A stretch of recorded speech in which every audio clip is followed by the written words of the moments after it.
The humble whiteboard. So important in an English class.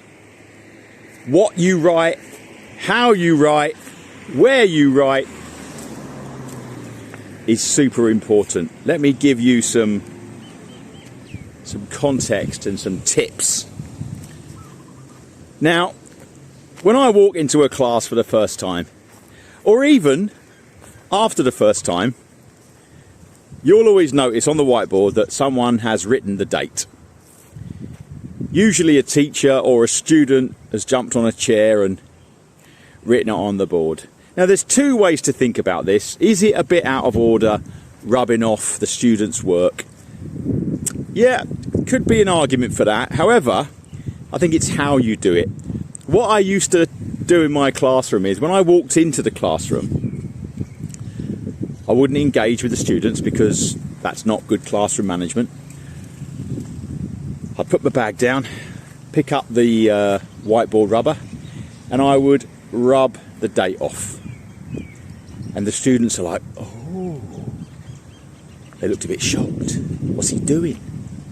Who is this superhero? So I would remove the date because I want to elicit the date from the students. I don't want them just to read it. I want to elicit that information, and I think the date is one of the most underused chunks of language in the TEFL classroom. I created something called the lesson flow, which is a really smart way to run and manage an English class. You can check the link below. I've written an ebook about it. It's called The Lesson Flow, funnily enough. The lesson flows. It's broken up into logical chunks that transition naturally together. Now, you can get a free copy of that book if you book a 1-hour coaching session with me, during which time I can help you. I can help answer all the questions that I'm sure you have about coming to teach here in Thailand or Cambodia or online.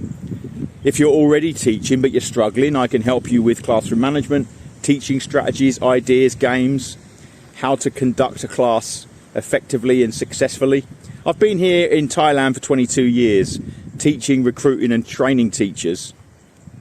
I'm very passionate about it.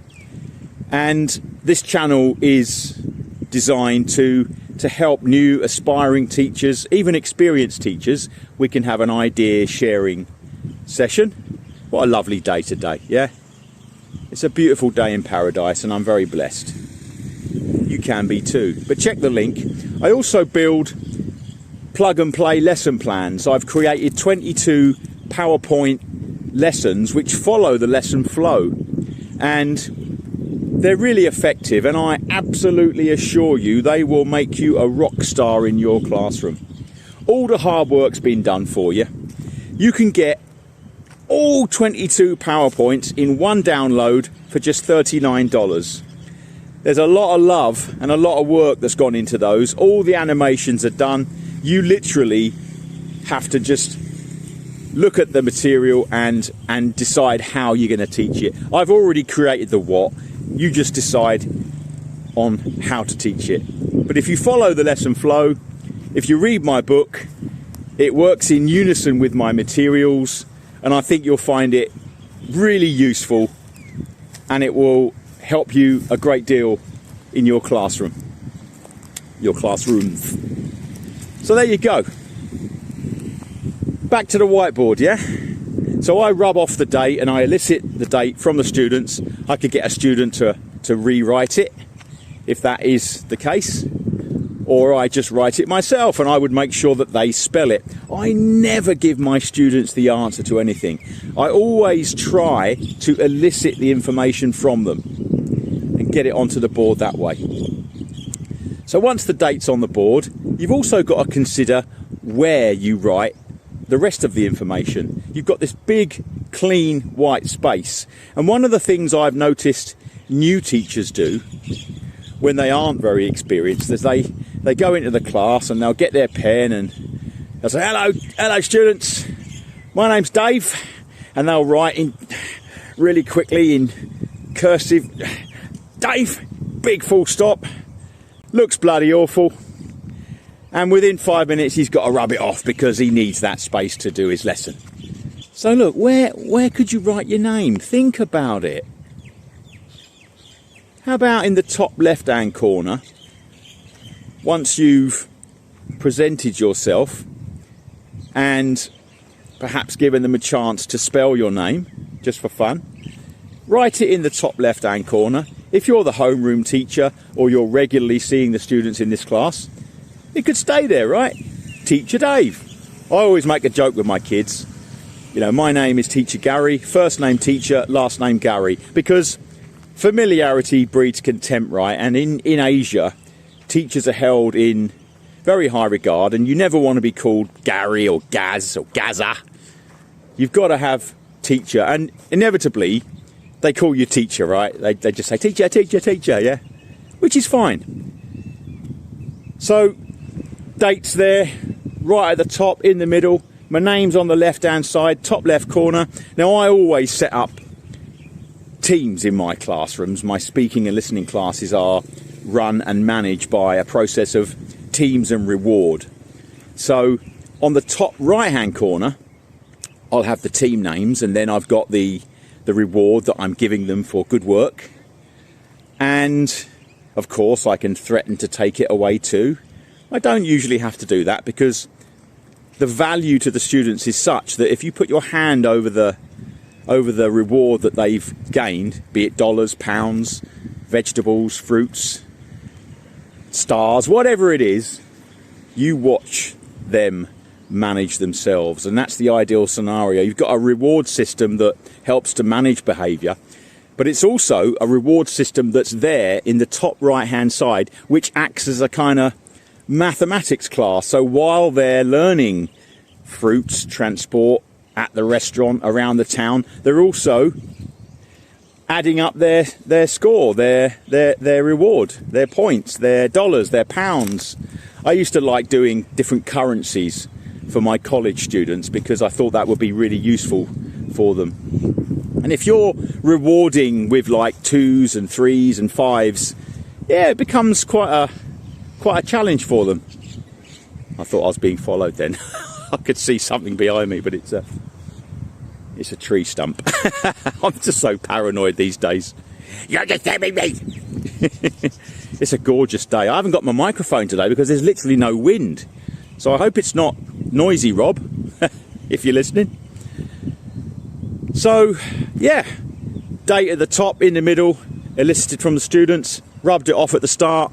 My name's in the top left, reward system in the top right, and I've got that middle area to work with, to write my vocabulary, my sentences, the grammar, whatever it may be, Pictionary, games, drawings, draw a line. Now, because I use PowerPoint, and like I said, check my PowerPoints, there's a free one. You can get one for free, because that's the kind of guy I am. But I think once you've used it, you'll come back and get the bundle, because for $39, usually $79, it's a good deal. 22 lessons, plug and play, and all the work's done for you. And there you go. So the middle of the board, what's important here is that you don't write untidily. It must be neat, yeah? Now, I'm left-handed, so my handwriting naturally is absolutely atrocious, and it took me a long time to write neatly on the board. And of course, being left-handed, when I'm writing, if I'm not careful, I tend to be smudging the words because, you know, I'm writing and sometimes my hand would hit the word. So it's always been a struggle for me, but I just take my time. If I make a mistake, I'll slap my hand and I'll rub it out, and I make a point how important it is to be neat and tidy. You've got to write neatly on the board. It's not easy, like I said, I struggled, but take your time and just make sure you dot your I's and cross your T's. Good punctuation, yeah?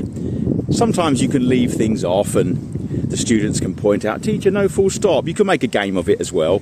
Making mistakes is a great way to check concepts and ideas and and punctuation and grammar. You know, making errors on purpose actually kind of helps you out when you make a real mistake. But look, with my plug and play PowerPoints, you know, I've got the class projected onto the whiteboard. So the dates at the top, my name's on the left, the reward system's running down the right hand side of the class, and right in the middle, if you're not just using your whiteboard pen, my presentations can be projected, so the students are able to come up and engage with the whiteboard, which is brilliant. A lot of the activities I've got on my PowerPoint classes, you've got like draw lines, match words, correct the sentence, there's grammar activities, matching activities, there's countdown activities, loads of stuff that works really well if you have the luxury of having a projector. And actually, I want to also say that these presentations are also really perfect for online classes, because a lot of these students are able to use an electric pen and still engage with the material and draw lines and match things and type on the screen. So yeah, it works for both classroom and online. So I hope that's some helpful tips about the whiteboard, the humble whiteboard, maybe things that you haven't considered. But it is important, you know, classroom management's important. How you teach is important. How you manage your whiteboard is important. All of these little things go together to make your teaching effective and fun and engaging and easy to follow. So please let me know in the comments if you've got any more suggestions. I've covered, I think, most of the things that were on my mind regarding working on a whiteboard. But, you know, let me know your thoughts. Check the links below. If you're a bit nervous about booking a coaching session, send me an email, yeah? Send me an email. I'll respond, I'll get you my WhatsApp number, and we can meet for a chat. All right, teachers. Thank you for listening. Khop kun ma krapom. I'll see you in the next video. Take care. Keep it neat.